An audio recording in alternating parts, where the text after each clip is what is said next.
Bonjour à toutes et à tous. Nous sommes le mardi 27 novembre 2012 et le dollar n'a pas beaucoup changé face aux devises principales alors que l'accord grec et le fiscal cliff restent sous le feu des projecteurs.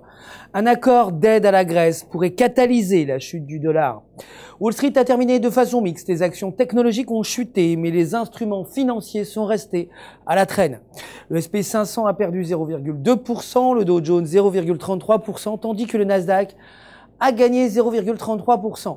La hausse du Nasdaq devrait continuer jusqu'au niveau de résistance à 2780 points. Tant que l'indice reste au-dessus de cette tendance, il devrait rester haussier.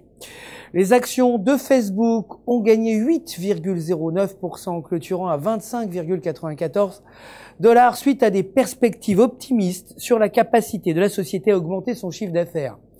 Aujourd'hui, les commandes de biens durables hors éléments volatiles devraient atteindre moins 0,6% contre 2% le mois dernier et l'indice de confiance des consommateurs devrait atteindre 73,1 contre 72,2 auparavant. L'or a terminé légèrement à la baisse en perdant 0,15%, clôturant à 1748,80 $ l'once et le pétrole brut a également reculé, clôturant à 87,75 $ le baril.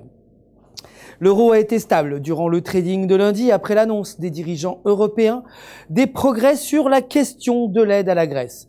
La paire euro-US dollar se dirige vers 1,30 et devrait rester haussière tant qu'elle s'échange au-dessus de 1,2950. Aucune donnée économique n'est attendue en Europe pour aujourd'hui.